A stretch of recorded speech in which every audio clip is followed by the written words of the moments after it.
Hey guys, good morning. Time for a little Smarter News coffee talk or tea time, perhaps, as we're changing into the final stages of pregnancy here at Smarter News HQ.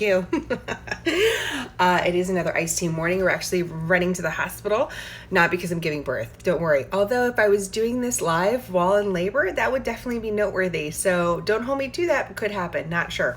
I'm going to bring the kids for a little hospital tour so they can see where everything's happening, so they can kind of understand this life-changing event that's going to be taking place. So just want to start off with some fun news, because we all can use a little fun news, and I think you really should know this about me.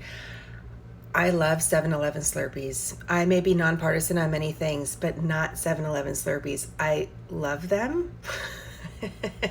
And there's news from 7-Eleven that they're starting a delivery service. They actually started it yesterday to 2,000 different locations around the country. Not in my immediate area. You have to download an app, but you can get anything delivered from 7-Eleven, including a Slurpee. They want to do that to 200,000 locations. And the reason why I actually thought, this quote is actually worth including is that the marketing digital director executive basically said that they're trying to define what convenience is for people. And I'm like, I totally get that. And he said, so people can stay in the moment. And I was like, that's sort of the same mission as Smarter News. Maybe there's a partnership possibility, which is, we want to make news more convenient for you so you can live your life doing other things.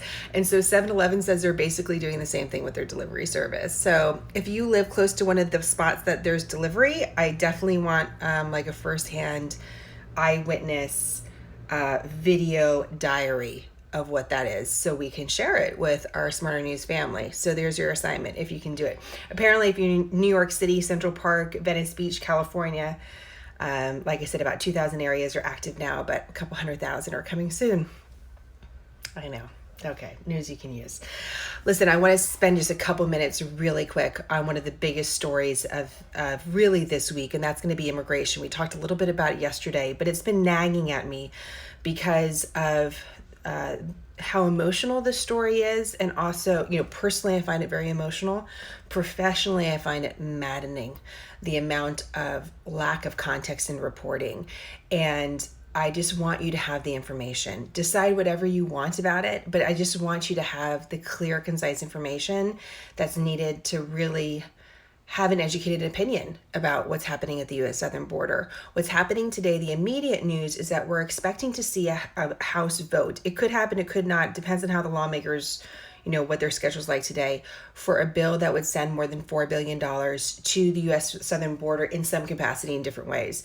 The Senate has a similar bill. They're not exactly aligned on where they're placing priorities, but that's the amount of money. So I think you should know that that's happening. The reason why that's happening is because these different government agencies that are trying to handle the amount of family units crossing the U.S. southern border are out of money, and they're out of money by the end of June. So they need funds. It's not like, we could give it. No, they need it now. They need it really now. One of the headlines you've likely seen is from the Associated Press, reputable wire service. Started last Thursday, a story of lawyers that were visiting a facility near El Paso, finding more than 200 unaccompanied children. So these are minors under the age of 17 in a facility that the minors and the lawyers described as negligent. They were describing kids running around with, needing a diaper change, and kids that were sick, that weren't separated from other kids. It just sounded terrible. What you should know about that is that Border Patrol really did not deny any of that happening. What they were saying is, this is how we have to hold these kids before they can be transferred to the next step, which would be under the custody of the Office of Refugee Resettlement. They're in control under the Health and Human Services Department in the U.S. government for holding unaccompanied children. These are children 17 and younger that have crossed the border without a guardian, that don't have an immediate guardian in the United States that they can be placed with. However, what you should know is in 2 months' time, most of them are placed with a family member that's in the United States. The problem is that the numbers are so big. We have more unaccompanied children crossing the U.S. southern border this year than we have potentially ever. And we don't have permanent facilities for them. And so it's not like we have places to put them all the time. And Border Patrol, Customs and Border Protection is saying, we need the funding so we can move them to the places that they're supposed to be moved. And the Office of Refugee Resettlement is saying, we need the funding because we have to supply resources to them, but we don't have all these resources just magically set up because we've never been in this situation before. So what I did for the website today is separate 3 different numbers I think you should know. The number of individuals apprehended at the U.S. southern border so far this year, you'll see it's a significant increase from last year. The number of unaccompanied children that have been apprehended, significant compared to last year, and it gives you a breakdown as well of who are these children. And finally, Border Patrol said that they have about 15,000 people in custody. That might include these children that are being transferred or minors that are being transferred, or include folks that they've done a background check that are criminals that they need to then transfer as well. Border Patrol is not supposed to hold anyone. They're not supposed to care for anyone. That's not their job. Their job is to patrol the border. And right now, over the last month, on average, 3,000 people have been apprehended every single day crossing the U.S. southern border. So Border Patrol is in a situation where they're saying, we are more than 3 times the capacity of who we can hold custody-wise, and we're out of resources.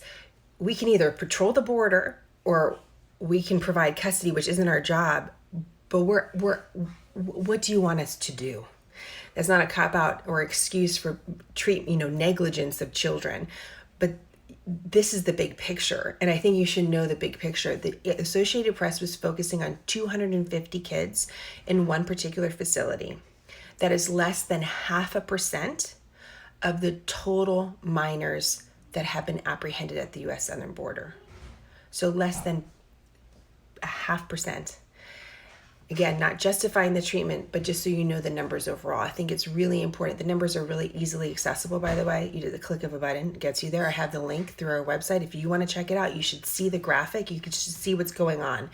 Because when we say $4.5 billion is going to the U.S. southern border, we're talking about your money. And so that's money that's not going to other things. And that's a decision that we make through our elected officials. So I think you should know about what's going on there.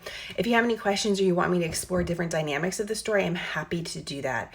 I think it's really important that you get good information on this topic, and I feel like there's a lack of good context.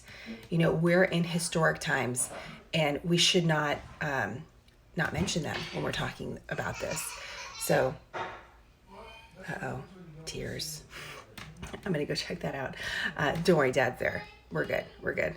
Okay, so that's what's going on in immigration. Also, real quick today, if you have a second, I think it's really important as we're launching into these debates, these new presidential debates, that we also remember election security. We've kind of, with the politics of what happened with the special counsel report and everything that's going on in DC, we're sort of forgetting whether or not our elections are secure. So we took a look at that as we're kind of moving into more of this like hide and paste of political season. So check that out. Okay, guys, have a great day. Let me know if you have any questions. If I can provide more context, I really want to provide a great service for you, especially on this topic. I think it's so important. As a mother, as a journalist, as an American, this is really important. So I want you to have the best information possible. So let me know what you need. info@smarternews.com or direct message us, okay? Have a great day, guys. I'll talk to you later.